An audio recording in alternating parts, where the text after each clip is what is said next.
Good afternoon, everyone.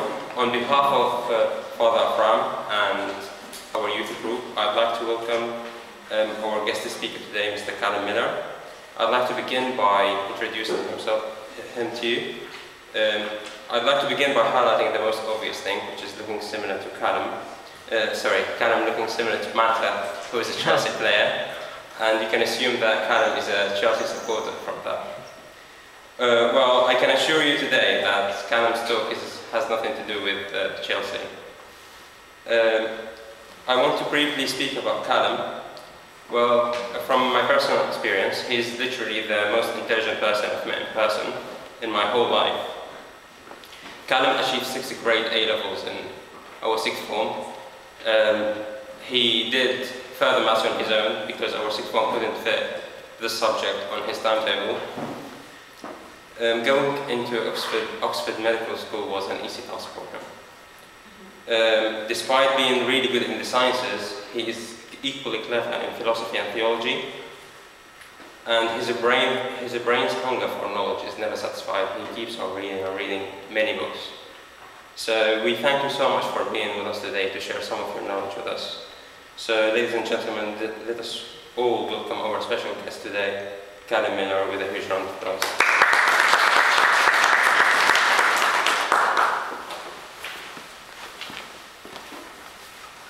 Hello, can you hear me fine? Is that okay?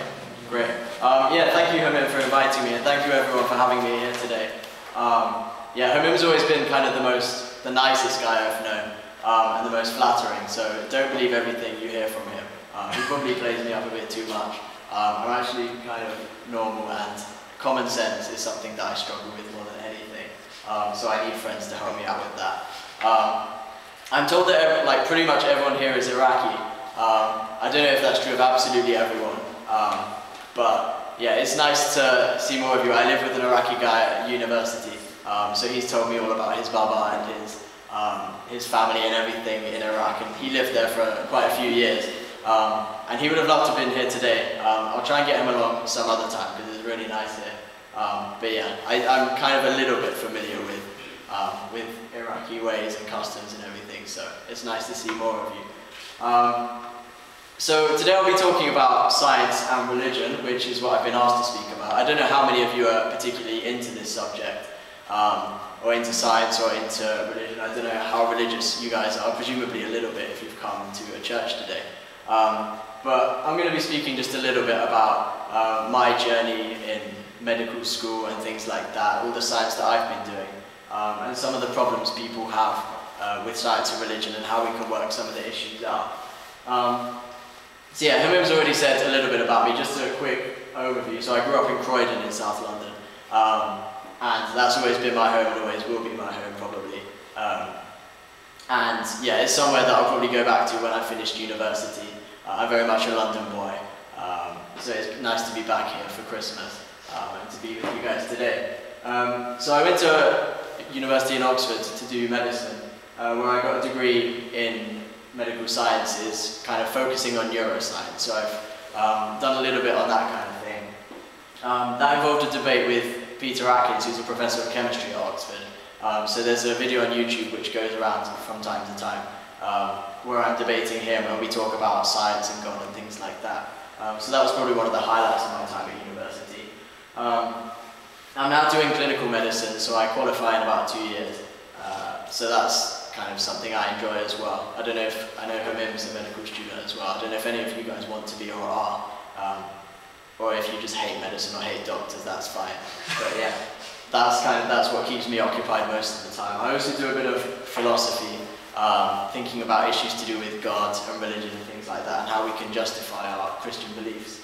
And then I also like football, music, dancing, and pretty much anything. I try to take an interest in what other people like to do and like to spend their time doing. So yeah, like if you speak to me about your interests, I'll try and pretend I'm interested at least. And yeah, we can have a conversation. So, 5 questions that I want to tackle today. I should be honest and say I don't really know how long this talk will go on for. Hopefully not too long. I don't know if you guys want to err on the side of shorter or err on the side of longer. But hopefully it won't be too long. Hopefully it won't be too short and you'll get the right amount. I'll try and do it relatively briefly, and then if you want to extend it by asking questions, then you can. So that might be the best way to do it. But 5 questions that I want to tackle primarily today, these 5. So the first is, can a scientist be a Christian?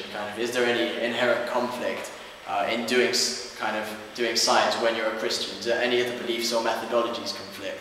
And so the second question is about methodology. A lot of people say religious belief is kind of anti-scientific, and so even if Christians can do science in their kind of professional lives, in their personal lives and religious beliefs, actually they're being a bit inconsistent with their job or profession. So I'll be talking a bit about that as well. The third is one of the main questions we get in the debates about science and religion, and that's what about evolution? I have to say it's typically been more of an issue in America, so far as I've experienced. A lot of Christians here kind of assume that evolution is true and there's nothing wrong with that, whereas in America there's a lot more controversy about it. I don't know what your guys' views on it are, and I suspect there's some variety between you, but I'll be kind of giving my opinion and explaining how I think it can be defended. So that's one of the other issues. The fourth is, what about miracles? So the idea is that science is generally committed to kind of regular laws of nature, and that if we believe in things like Jesus' resurrection, that seems to contradict the scientific worldview if we have God kind of stepping into nature and doing different things. So that's one of the other questions I'll be tackling. And finally, I'll be looking at whether science can actually support Christianity. So most of the talk up until that point will be saying actually there's no inconsistency between science and Christianity, and it will be kind of defending Christianity from attacks. But actually at the end I want to talk about how science actually can encourage our faith and provide evidence for it. So I'll hopefully get to a bit of that as well. So the first thing I should talk about very briefly is the general relationship between science and Christianity.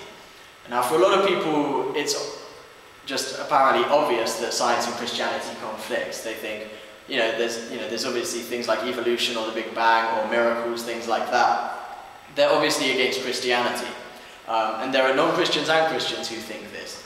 And so if you think that science and Christianity do conflict, there are 2 ways to go. You can either be a scientist who rejects Christianity, who says, well, Christianity is wrong about science, but I accept science, so I'm not going to be a Christian. Or you can be a Christian who rejects science, so you can say, well, I don't care what science says because it conflicts with what I've been taught about the Bible and what I've been taught about God, and so I'm just going to have faith in Christianity and then reject science if it ever conflicts. But there's actually a third way out here, which is to say that actually there's a harmony between them, and to say that Christianity and science don't actually conflict at all. Obviously, if you want to defend that view, it has to be a bit nuanced and it has to be spelled out in a bit further detail. But I think that's actually the best way to go, and so that will be a running theme of the talk, that actually Christianity and science don't have to be at odds at all, but they can actually be in communion with each other. So the first question is, can a scientist be a Christian? On first glance, the answer to this is quite obvious. Obviously, scientists can be Christians, and I'm sure most of you will know at least some scientists who are Christians. I have to say, obviously, doing a medical degree, I come into contact with a lot of scientists, and plenty of them are Christians. So I think probably about somewhere between 15 and 20% of my year are Christians, which is kind of surprising given this country as a whole, given that most people aren't church attending or Christians or anything like that. There's actually a really big number of us in medicine, at least.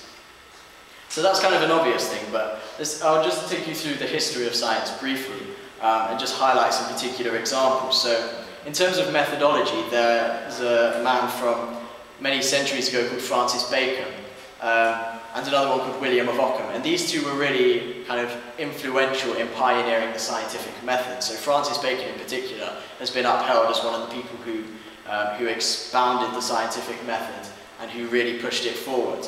And so that's why a lot of people will now say that Christianity actually has its roots, that modern science has its roots in Christianity, because of people like Francis Bacon who actually stimulated modern science in the first place. There are also famous figures from various fields like Copernicus, Kepler and Galileo, who all were astronomers, and they're all quite famous. There are mathematicians like Descartes and Pascal, who you might have come across as well. Isaac Newton is probably known as one of the most genius mathematicians and scientists of all time, and he probably did more work on theology and religion than he ever did on science and mathematics. And even in his books on science and mathematics, he has them dedicated to God, dedicated to his Christian faith. And so that was really a central theme of his work as well. And in genetics, you have people like Gregor Mendel, who was the people who did the pea planting. I don't know if you've learnt about it in biology, but there's kind of pea planting in genetics and everything like that. And he was actually a monk, and he was only able to do his science, which has been hugely influential because he was living as a monk and they allowed him time to do that in his monastery. Thinking more about the modern day, you have people like John Polkinghorne, who is one of the top physicists in the country, and he's been knighted by the Queen and so on. He's from Cambridge University. You have Francis Collins, who's in charge of the Human Genome Project, which is one of the biggest parts of genetics at the moment, so he's over in America. Bill Newsom is a neurologist at Stanford University, one of the top universities in America. Jennifer Wiseman is an astronomer from NASA. John Morris, I put in there, he's not as famous as the others, who aren't particularly famous unless you're really into science. John Morris was actually my tutor at Oxford, and he's the professor of anatomy there. And one day we got talking, and it turns out he's a very passionate Christian as well, and would give talks in chapel on the resurrection. And he's kind of a modern day person who I know personally, who's really kind of excelled in academia, but who's nevertheless very sincere about Christianity. Leonel Tarasenko is an engineering professor at Oxford as well. Simon Conway Morris is a biologist, an evolutionary biologist at Cambridge. And these are all kind of top scientists in the world who are really at the top of their field, and they're all very sincere Christians who haven't felt that science dilutes their faith or waters it down or anything like that. So as I said, modern science has Christian roots, and some of the ways this has been kind of formed is the first way is kind of a belief in the law of God. So Christians believe that God has given us a moral law, that he's given us a set of commandments which we are to try and keep. Now we fail, but because of Jesus we're able to be saved nonetheless. But this kind of belief in God's laws and that he was able to put laws actually formed the basis of modern science by showing that the universe is kind of regular and it obeys laws of nature. And so that's one of the things that really drove modern science. Another thing is the idea of the belief in nature as God's temple. In the book of Revelation at the end it talks about how God creates a new heaven and a new earth, and he joins them together, he marries them, and he brings a new Jerusalem to the earth. And this is symbolic of the way God chooses to make creation his temple, because he wants to live in creation with us, and he wants to use this as a way of relating to us. And so if you have a belief in nature as something which God has made for his own and for our benefit, then it really encourages you to investigate it further. A third kind of way Christianity drove modern science is a belief in the beauty and reason of God, believing that the laws of nature are rational and they're beautiful and they obey kind of regular laws which we can investigate. And the fourth belief is the belief in our rational minds, that we can actually comprehend nature, which I'll speak a little bit about later.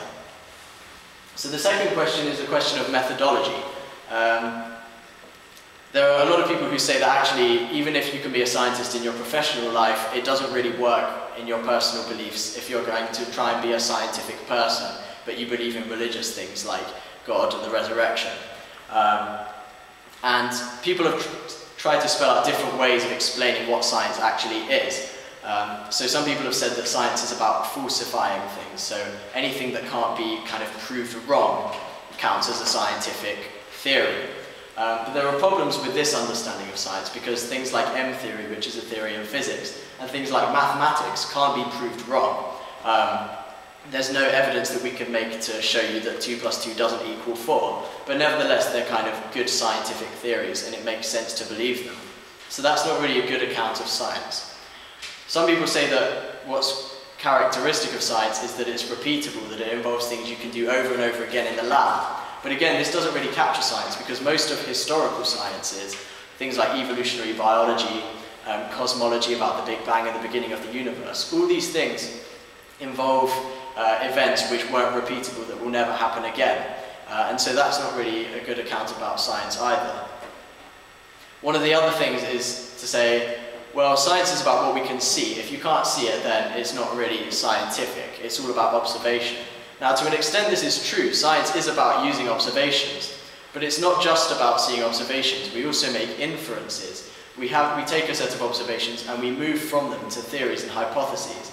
And most of physics involves things which are on a tiny level, so tiny or so huge that we can't really comprehend them at all. We can't see them with our own eyes. We need telescopes, or we need microscopes or anything like that. So a lot of science is about making inferences from observed data. And so just because someone says we can't see God doesn't mean that we can't justify him scientifically, because that would kind of cut down most of physics if we were going to go by that route. So my kind of understanding of science is basically using observations to confirm or disconfirm hypotheses, which are just theories, and then there's an emphasis on simplicity as well. So if you have two theories which explain the same observations, we should try and prefer the one which is simpler. So one of the main points here is that there's not really an obvious conflict when you think about science in this way. Sure, we can't repeat what God's done. We can't repeat the resurrection, for example, at least not for a while. But that doesn't mean that religion and the resurrection can't be kind of scientifically justified, because of course religious theories can be supported by observational evidence. And so, for example, the disciples used the empty tomb in their early preaching about the resurrection. They pointed to the early tomb and to their appearances of Jesus. They said, look, this is evidence for the resurrection. And so this is really quite a scientific way of thinking about things. If we're using observation to kind of provide evidence for a religious theory, this is actually what science is all about. And so it doesn't seem to me that there's any kind of intrinsic conflict between scientific and religious methodology. We can use observations to give evidence for God and for religion just as much as other scientists can do in their other fields. So the third question is, what about evolution? Now this is one of the main issues in discussions of science and religion, and it's one which causes a lot of controversy. Christians themselves will disagree hugely. Some people will believe that the Earth's 6,000 years old, others will believe it's 4 billion years old. Some people will believe that we evolved from lower life forms, other people won't. And that's fine, and I think we should all have respect and love towards each other as Christian brothers and sisters, and we should handle discussions and debates like this with grace. But the idea behind evolution is basically that humans evolved from lower forms of life by a process called natural selection.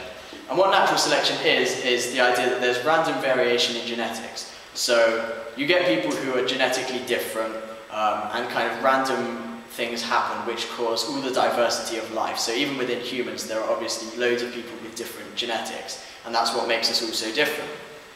And the idea with natural selection is that the people who are fittest, which means the people who are most able to survive and reproduce, they're selected for, and everyone else eventually dies out. And what the result of that in the end is that you pick the fittest people who have certain adaptations, and they're the ones who survive and go on to reproduce. And so this leads to a gradual, really slow process of evolution. And so that's the general idea behind it. Now, is there conflict here? I said earlier in the talk that there was a general view towards science and religion which says that there's conflict, and we should either be scientific non-Christians, or we should be Christians who reject science. And so the problem with evolution here is, if evolution is supported by science, if there's really good scientific evidence for it, then if we think there's a conflict between Christianity and evolution, this will either lead to a rejection of Christianity because we believe in evolution, or it will lead to a rejection of evolution because we believe in Christianity. But I want to suggest today that there's actually not much of a conflict at all. And so that's what I'll spend a few minutes talking about. Now, there are a few possible sources of conflict. Not everyone has the same reason for rejecting evolution, but I've tried to highlight the main ones here. So the first possible source of conflict is that the Bible says that God created us, and that evolution, not that evolution created us. The second says that the Bible says how and when God created us. The third problem says, what about Adam and Eve? How does that fit in with evolution? And then there are a set of moral problems as well, which I'll get to in a moment. So, on the first problem here, God created us, not evolution. This is often kind of given as a reason for why Christians shouldn't believe in evolution, but if you think about it, just because God created us doesn't mean that he didn't use instruments. So for example, when builders build ships or houses or planes or anything like that, it's true to say that planes are created by metal and hammers and everything like that, and cranes and everything that goes into it. But it's also true to say that planes are created by humans.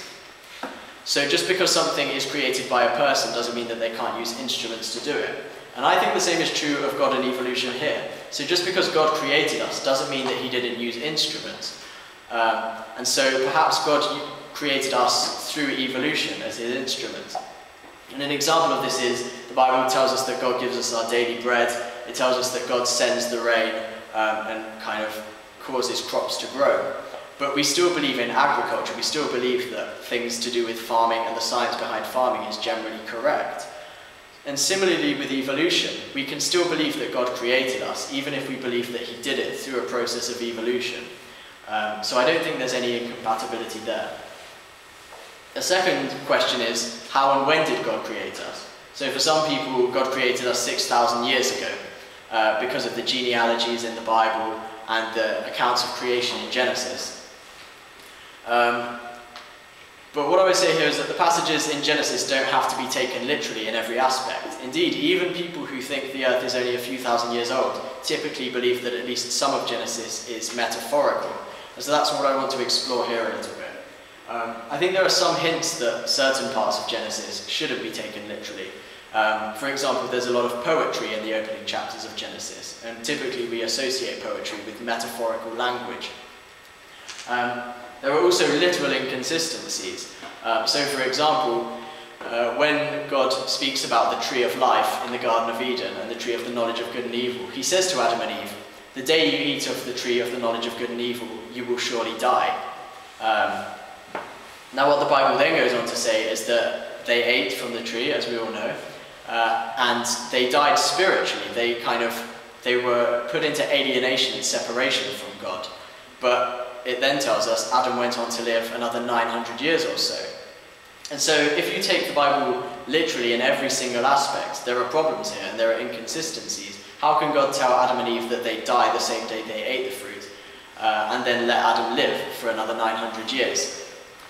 The idea here, of course, is that there was a spiritual death. There was Adam and Eve being alienated and separated from God. They were banished from the garden the day that they ate of the fruit. But the death there doesn't necessarily have to be taken literally in terms of physical death.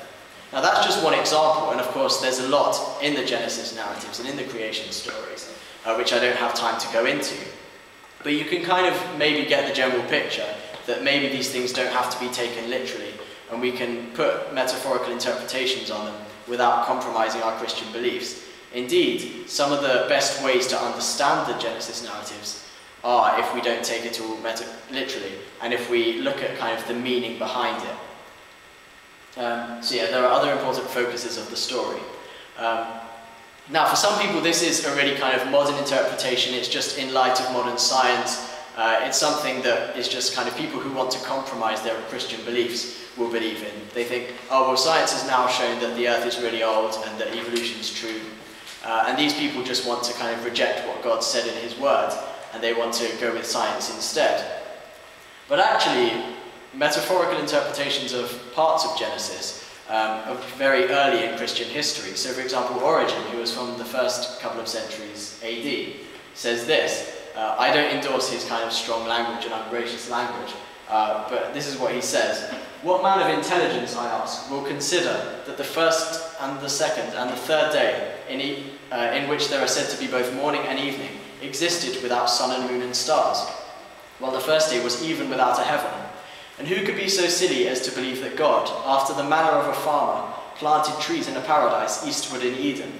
I do not think anyone will doubt that these are figurative expressions which indicate certain mysteries through a semblance of history." He also points to examples like there being morning and evening and light without the sun and the moon. And this is someone who was writing in kind of the 3rd century AD. This is way before evolution was thought of. And he was saying that actually the best way to do it is to interpret it literally. Similarly, you have other church fathers like St Augustine, who also took most of Genesis literally, far more than evolutionists would take. So he took it metaphorically.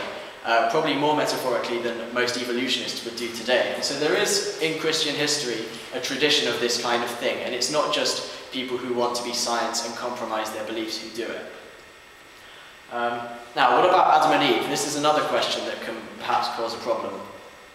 It's slightly harder to take Adam and Eve metaphorically. There are references to Adam in Romans, for example, and there are genealogies in Genesis, which it doesn't quite make sense to take metaphorically. But there are a few ways out. There are a few ways Adam and Eve can still have existed even within evolution. So perhaps Adam and Eve were the first humans with a particular kind of knowledge of God. In the same way that Abraham wasn't the first human, but God spoke to him personally and blessed him in a particular way. Perhaps Adam and Eve were people who God spoke to in a new kind of way in human history, even though they might have evolved from other animals. Maybe the first humans they were the first humans who sinned in a particular way. So maybe they were the first people who had kind of a knowledge of God and his law, but who chose to go against God. Or perhaps they're just kind of prime examples of sin against God. The word Adam is kind of a Hebrew word, it's Adam, which means man. It literally means man, and Eve means mother. And you can see kind of here, if we were actually reading the Bible in Hebrew to begin with, it wouldn't say kind of Adam was in the garden, it said man was in the garden. And so we can see really how these are maybe just kind of really good prime examples of how all of us sin against God. And so that's one way I think the Adam and Eve bit can be understood. I'll leave the moral problem aside for the moment, and we can, if you have a moral problem, then we can get to it in the Q&A. So the fourth question is, what about miracles? As I described before, scientists typically believe in the laws of nature, but miracles, like the resurrection, are supposed to violate the laws of nature. So how can scientists believe in miracles? One of the ways this objection is kind of phrased is to say that scientists don't believe in unique events. They believe in things that are repeatable, and they don't believe anything that only happened once, because they want to repeat it in the labs and everything like that. But actually scientists believe in lots of one-off unique events, like the origin of the human race, or the Big Bang, for example. So let me use an analogy here. Suppose a bird is in a forest, and apart from when there's storms and rainy days, no tree ever falls down in that forest. The birds just live there happily. Until one day, a few trees fall down in storms and things like that. But when it's a good day, when it's kind of sunny in the sky, there are never problems like that. Now one day, a tree falls down in the forest, and the bird doesn't quite understand what the meaning of this is. He thinks, well, this never happens on a sunny, nice day, so I just don't believe it. I don't believe that a tree fell down at all. But what the bird is missing here is that there could be something like a human who decides to cut down the tree, who wants to deforest the world for wood or things like that. And so we can see that the bird's making a mistake. He's thinking, well, I've never experienced this before, so I just don't believe it. I don't think it's going to happen. But what he's missing is that there can be something new, something outside its normal sphere of influence, which causes a change in the world. And so similarly, we might think, okay, so God doesn't normally intervene in these ways, and there aren't normally miracles. But perhaps occasionally in unique events, God does cause a miracle if he exists. This is perfectly possible. So we can conclude from this kind of discussion that laws of nature are not actually exceptionless. They're just the best attempt at describing what nature normally does when it's left to itself, when there's not something who has power over the laws of nature, kind of changing them or violating them when he needs to. Of course, scientists don't just believe in unique events kind of spuriously. They do so for good reasons, and the reasons they sometimes believe in unique events are the following. Either they have an explanation of why unique things happen in this instance, but not otherwise. And they also usually have really good observational evidence for it. So I'm going to talk a little bit about those and how they relate to Christian beliefs. So if there's no God, then miracles might be implausible, sure. If there are no cutters in the tree who want wood for their tables and their crafts, then trees don't fall down on nice days. But if there is a God, then miracles might well happen, even if they only happen rarely. And so what we really need to think about is whether there's other independent evidence for God, and whether we think there's good reason to think that God would kind of endorse some miracles, whether we think if God existed, he actually would cause some miracles. So I'm going to talk very briefly, just a quick overview, about some of the other evidence for God. Now, we do have some other evidence for God. There's things like our knowledge about morality. There are things like consciousness. There are things like religious experience, which some people have. And there's other evidence which I'll explain later. But we can't just reject a miracle because we don't have evidence for God, because the truth is we actually do have other evidence for God, and so miracles are perfectly plausible. Now, why would God endorse the miracles? Why, if he existed, would he cause them? Well, two of the main miracles in Christian belief are the incarnation and the resurrection. Why would God want to become incarnate? Why would he want to become a human?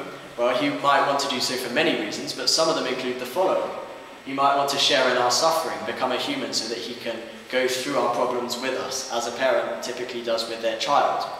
He might do it to atone for our sins, as Christians believe. Or he might do it to set us an example. He could have all these motivations for the incarnation. And if he really did this in Jesus, as Christians believe, then resurrecting Jesus would confirm all of Jesus' teaching. It would prove to the world that God really did become incarnate in Jesus.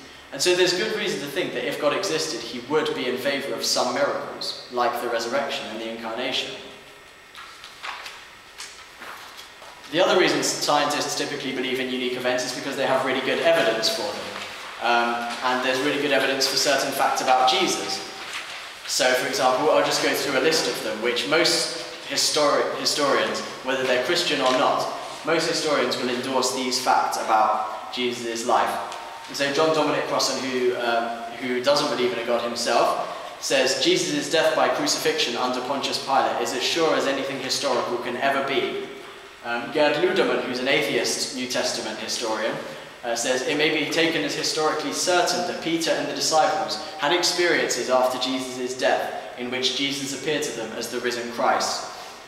Michael Grant, who's a classical historian, again an atheist, says if we apply the same sort of criteria that we would apply to any other ancient literary sources, then the evidence is firm and plausible enough to necessitate the conclusion that the tomb was indeed found empty. And so there are all these facts. There's Jesus' death by crucifixion, his appearances to the disciples afterwards, and the empty tomb in Jerusalem. All these things which most historians, Christian or non-Christian, agree on. There are some other facts which they largely agree on as well, like the facts that skeptics like Paul and James were also converted and willing to die for their beliefs. There are the facts that Jesus predicted his death and resurrection, and he made claims to divinity. And so any evidence against his insanity or against him being a liar is further evidence that we need to explain in some way. All this evidence is very difficult to explain if Jesus wasn't God. If Jesus wasn't God, it's hard to see how he would die by crucifixion and then appear to his disciples, leaving an empty tomb, and why skeptics like Paul and James were converted and willing to die for their beliefs, why Jesus would make claims about his own divinity even though he obviously wasn't crazy or lying. This evidence is really difficult to explain if there is no God and if he didn't become incarnate in Jesus. But it's very easy to explain if Jesus really was God and if Jesus really was raised from the dead. And so this is really good evidence, I think, that Jesus does in fact, is in fact God incarnate, and that he was resurrected.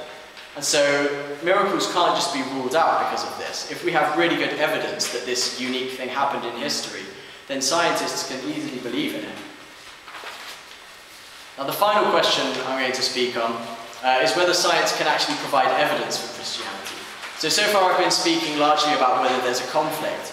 But actually I want to say that science supports Christianity and it supports belief in God. Why is this? Well, I'll speak briefly about what evidence is. So evidence is anything which raises the probability of a theory. So typically when detectives go looking for evidence, they want to find things which will make them more confident or which will make it more probable that their theory is true.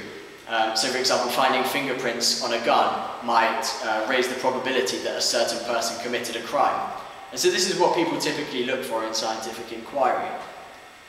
And the way you can prove kind of with probability theories in mathematics that the inference we can make from this is evidence is something which would be expected on a theory but which wouldn't be expected otherwise. So just to give you a quick example, to go back to the detective who finds fingerprints on a gun.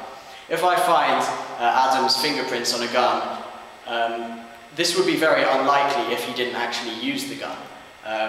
But if he did use the gun, then we might expect to find his fingerprints on it. And so, because of this kind of disparity, the fingerprints on the gun count as evidence that Adam did in fact use it. And so that's generally what we mean by evidence. And so I want to quickly point to two pieces of evidence coming from science itself, which I think can be used in support of God and in support of Christianity. Now the first of these is the idea of fine-tuning. This is the idea that the universe had to be really fine-tuned to allow life to exist. There are lots of constants in physics, in the equations that scientists use, which have to be in a tiny range of the possible range to allow life. So I'll give you a few quick examples from non-Christian physicists who have described this. So Martin Rees, who is one of the foremost astronomers in the country, says, "The outcome depended crucially on a recipe encoded in the Big Bang, and this recipe seems to have been rather special. A degree of fine-tuning in the expansion speed, the material content of the universe, and the strengths of the basic forces seems to have been a prerequisite for the emergence of the hospitable cosmic habitat in which we live." Paul Davies says, "The outcome depended crucially..." Sorry, that's a different quote. I've got the wrong quote there. I do apologise. I don't have the Paul Davies one on me. But he gives an example of this fine-tuning. The next one is Robin Collins, who's a physicist, who says, "If the strength of gravity were smaller or larger by an estimated 1 part in 10 to the power of 60, so that's 10 with 60 zeros following it, if it was smaller or larger by 1 part in 10 to the 60 of its current value, the universe would have either exploded too quickly for galaxies and stars to form, or collapsed back on itself too quickly for life to evolve.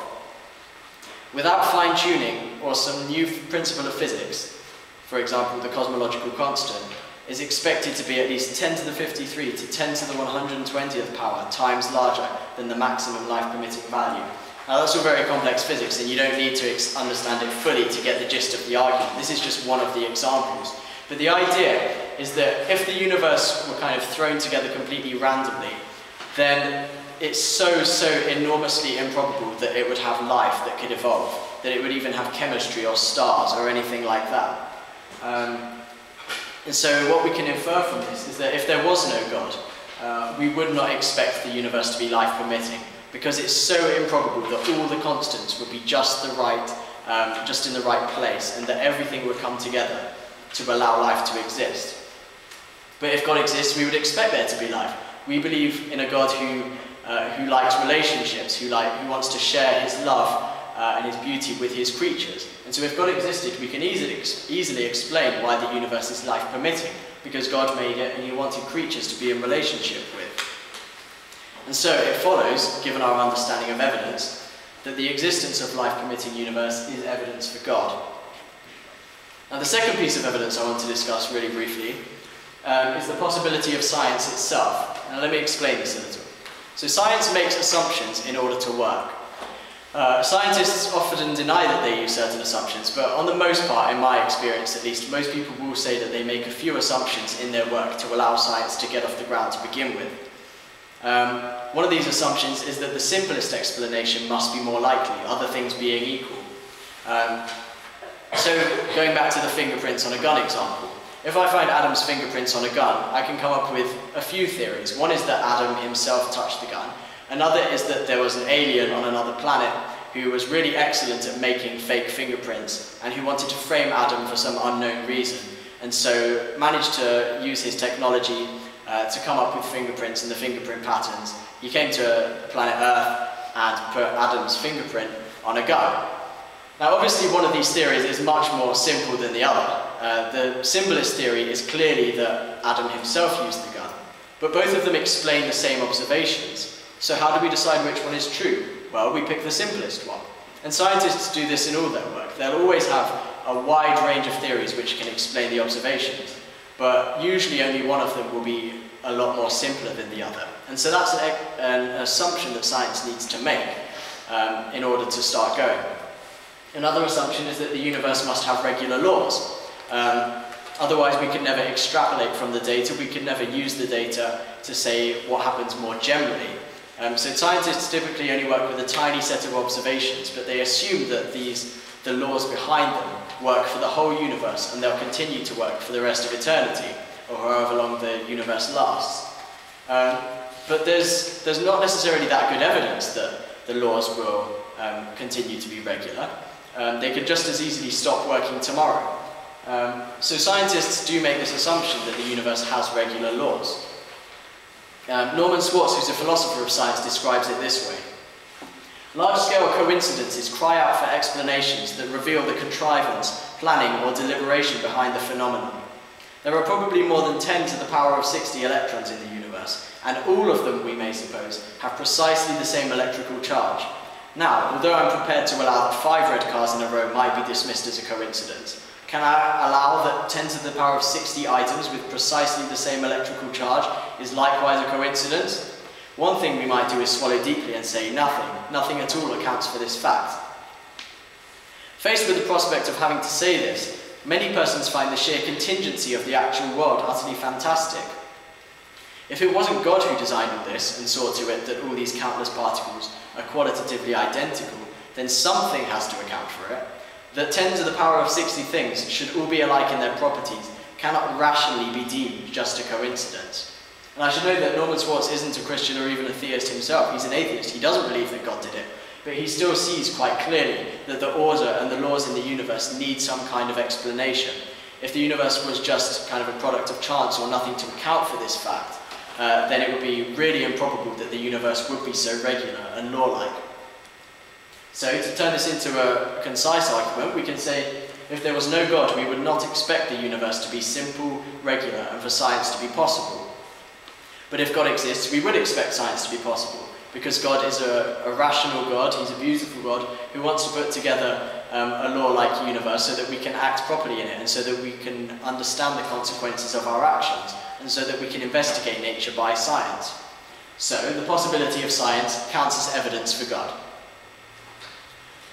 So just as a brief summary of my talk, I started out by saying we don't need conflict between science and faith at all. Many great scientists have been Christians, and they continue to be Christians, and many of them have done science to glorify God. And in fact, for many of them, their science came out of a belief in God, and they wouldn't have done it otherwise. Science's methodology does not conflict with religious methodology, and religious theories can be scientifically backed. We can use observations in religion to give evidence for what we believe, like the resurrection. Christians can believe in evolution. This is controversial, and again, we should be gracious about it, and I don't expect everyone to agree immediately, or even ever. But Christians can believe in evolution, and when you get to grasping with the biblical passages, there are ways of harmonizing them. And often they are quite natural ways of harmonizing them, which fit with church history, which fit with how the Bible has been traditionally interpreted in the first few centuries. Miracles don't contradict science, and there's good historical evidence for miracles in Christianity, in particular the resurrection. And finally, science offers us even more reason to be Christians, with the fine-tuning and the regularity of the universe. So that's everything I have to say. If you want questions, you can ask them now, or you can speak to me afterwards. I'll be happy to speak for however long you want to. But yeah, I hope I haven't gone on too long, and yeah, you can go over questions. Thank you.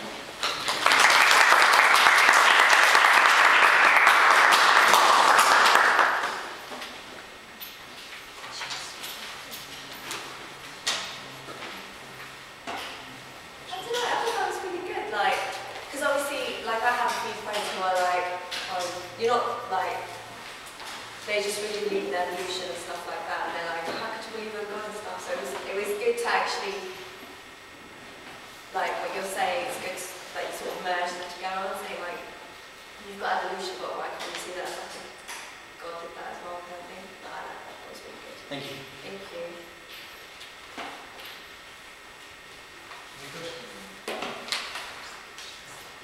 I was also just like curious, what other like ones that you know by now, like Hebrew words that we've like translated wrong, like to the literal meaning, that are actually something much bigger than that? For example, I know that like we translated the word for days, like God created the world in 6 days or something, but actually it means just a period of time. Yeah. That can like support evolution, because that each day could be like millions of years. Yeah. So the word for days in Genesis is the word yom in Hebrew, which... Same Arabic, same. Yeah, okay. So the word yom can mean just a literal 24-hour day, or it can mean a huge period of time, like an epoch. So there are instances in the Hebrew Bible of the word yom being used to mean an extended period of time. And so yeah, you're right, that is an example. I should say I don't actually know much Hebrew other than that. And you guys probably, especially if you know some Aramaic, you'll know more Hebrew and Arabic and everything in that part of the world much better than I will. So I probably couldn't point to many other instances of that, if any. But you are right that some of these words, like yom for day, can be interpreted in different ways. And so that might be another way of seeing how science can be kind of made to fit more easily with kind of the stuff that we find in the Bible. So. How do you reconcile the process of death and evolution with the theology, I think it's in Romans, of, sin came into the world and death came into the world because of Adam, etc. How do you reconcile that with evolution? Yeah, so this is one of the questions that often comes up, and it's a very good one, and obviously if we want to take the Bible seriously, it's important that we do come up with a plausible way and we don't just impose our scientific stuff on the Bible without the Bible being allowed to speak for itself.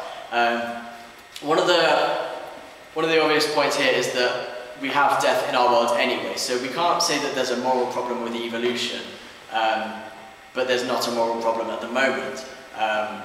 We have the problem of evil as it stands at the moment. People die, people get disease, and for some reason we don't necessarily know what reason that is. God allows this. Similarly, with evolution, there was a lot of death that happened during it. And if we're going to say that God has a reason for the suffering we see today, then we can just as easily say that God has a reason for the suffering that happened in evolution. Now, in terms of the theology, the stuff in Romans where it talks about death and sin coming into the world through one man and so on, things like that, there are a few ways to think about the issue. So one of the points is that in Romans it talks about death coming into the world through one man, Adam. But obviously if you take that completely literally, it was actually Eve who took the fruit first and gave it to Adam. So although kind of Adam and Eve were together and Adam was just as culpable, it's not clear that death came through Adam. It either came through both or it came through Eve.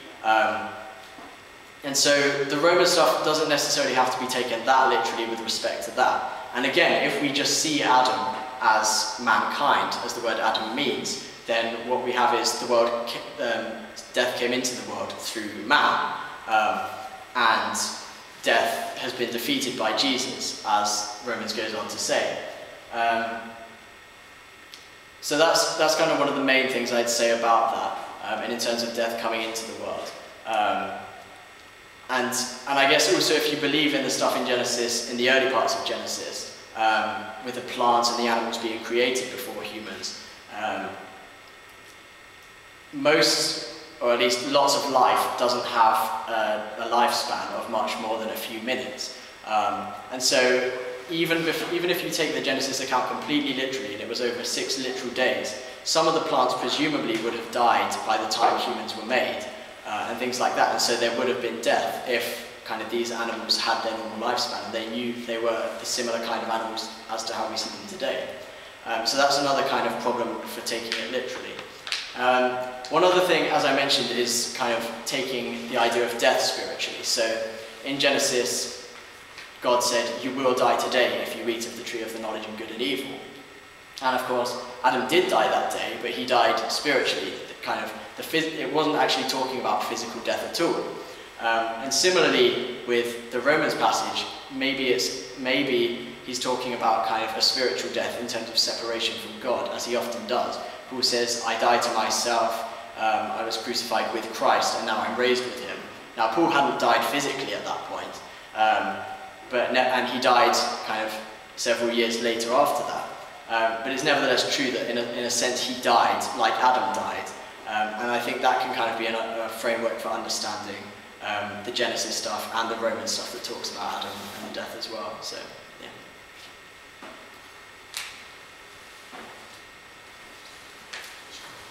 if you have any more, I'm happy to speak afterwards if you don't want to ask in public or whatever. Yeah, it'd be nice to chat to some of you, so thank you very much.